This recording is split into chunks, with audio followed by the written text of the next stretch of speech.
Hello everybody, Grizzly Pig here. Welcome to today's episode. We are looking at update 105 for the first Descendant, which is hitting today.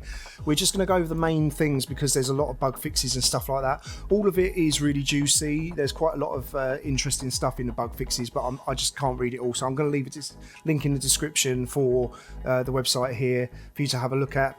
So let's look at the main stuff. So of course we are getting Ultimate Valby today, and we're getting her skins as well in the cash shop. And this is what she looks like. Funny old looking helmet, but yeah, there'll be skins as well to mask that if you don't like the look of that. So she's also getting some modules added today. Spiral Tidal Wave, the bouncy bubble bullet has been replaced by a projectile that flies in a straight line. Spiral Tidal Wave is stackable and can be fired 3 times in a row, and attracts impurities during the Gluttony intercept battle. That's the new boss that's being added today as well, and that's going to give some crazy loot that we're going to look at, so stay tuned and I'll tell you all about that as well. Hydro Pressure Bomb, instead of plop plop, she leaps forwards and deals damage to enemies around the landing area. The more enemies in the laundry state, the more powerful the damage.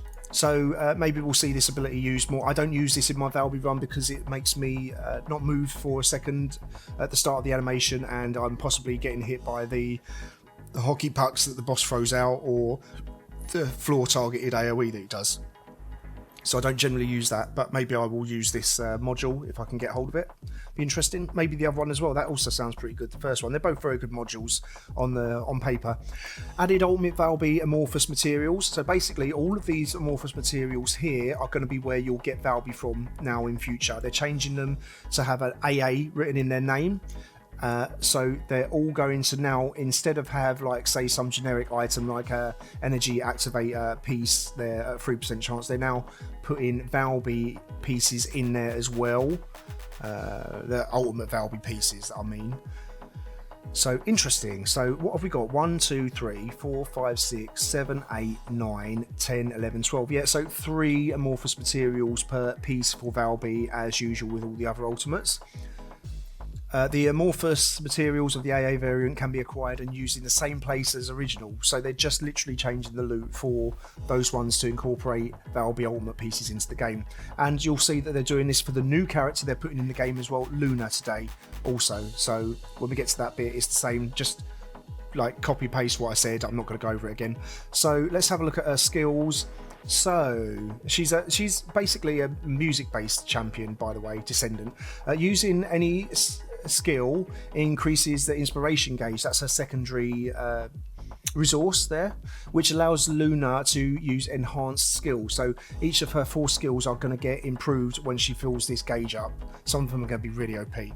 So her first skill, using the skill, this is stage presence, changes Luna's weapon to her unique weapon, performing the notes in time to the music by using skills or hitting monsters, stacks and increases her skill power modifier.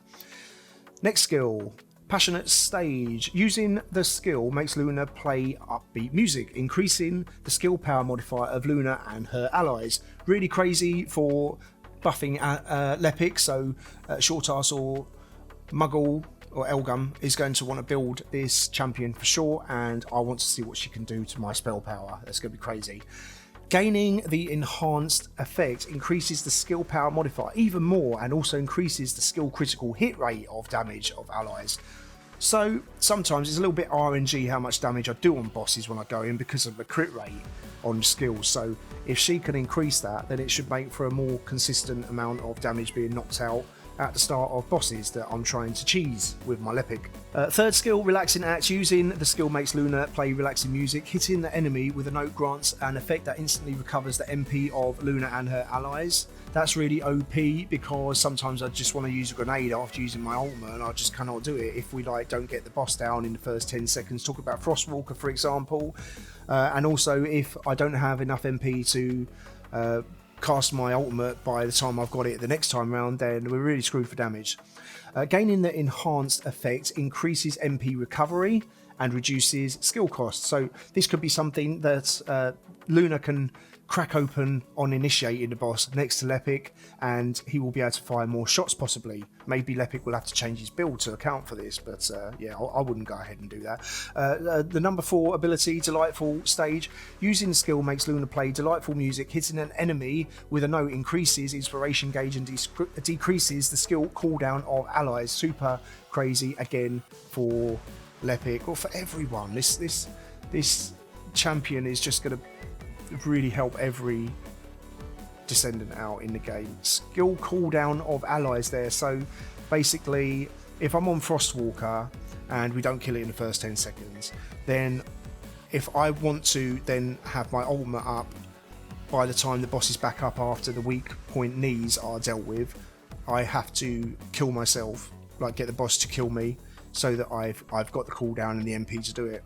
Well, with this skill, that removes the need to do that, because if I'm killing myself, I'm not also helping out with the knees as well. So it's like a double barrel fail there. So with this, if she reduces the skill cooldown, I might have my ultimate back up a bit sooner and can cast it when needed to, and can also help out with the knees 100%.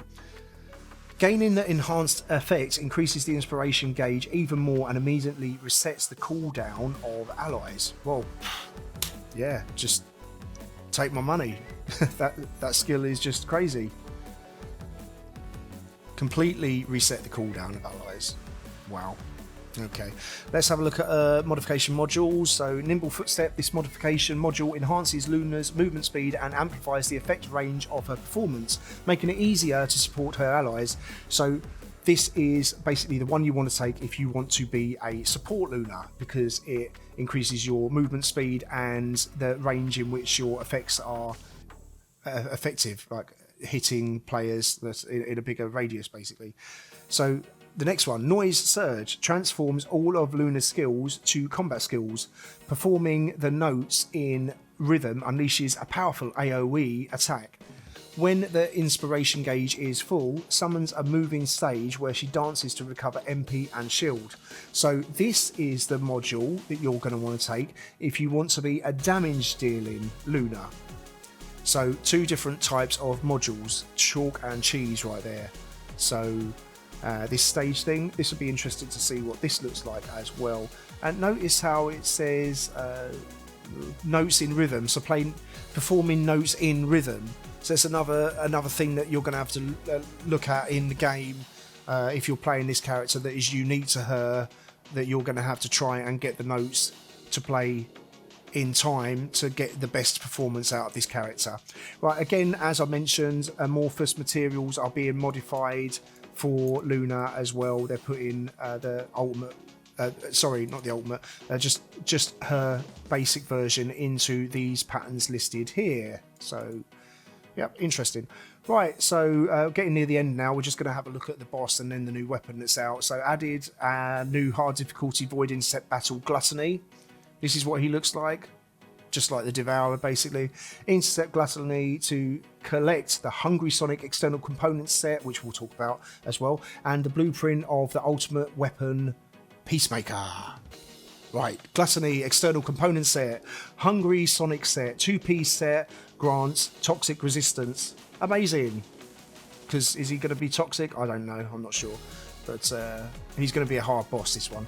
4-piece set grants an effect that recovers MP on hitting the target with our skill's unique weapon. Do you know what I'm going to say about that? That's crazy for Lepic. As well as an effect that increases skill duration and MP heal modifier proportionally to max MP. This is, if this is working like crazy hard, then Lepic is just going to get even more disgusting. This is the set for Lepic for sure, if this is working how I'm expecting it. But we'll find out today anyway, because people will get 4-piece of this and we can find out. I'm going to do a video on that definitely, especially if that's really good. So let's see. Anyway, next, new ultimate equipment, Peacemaker. Added new ultimate weapon, Peacemaker. Using a dimension skill grants the single reload for peace effect. At maximum stacks, the single reload for peace effect enables you to fire the loaded ammo in a single quick burst when taking an aimed shot. So this could be absolutely crazy for any champion that uses dimension skills. So for Glay, for example, her life siphon ability, it is dimension scaling. So you can use this, and when you built all the stacks up, you basically unload the whole clip on the enemy. And because if you are in your berserk state, you are not using ammo, you won't actually use all of that. It will just stay at max still. So that is an example of how this gun could be absolutely OP. So you'll basically want to build this to have as big a clip size as possible. But I suspect, looking at the size of it, it is possibly a handgun or a hand cannon, and it's probably not going to have a huge base clip size. So we'll see about that one. Very interesting weapon. Any champion that uses dimension skill, this is going to be S tier for sure. I'm definitely going to go for this. It looks super cool as well. It's like, yeah, that's amazing looking. Just yeah, good job with that one.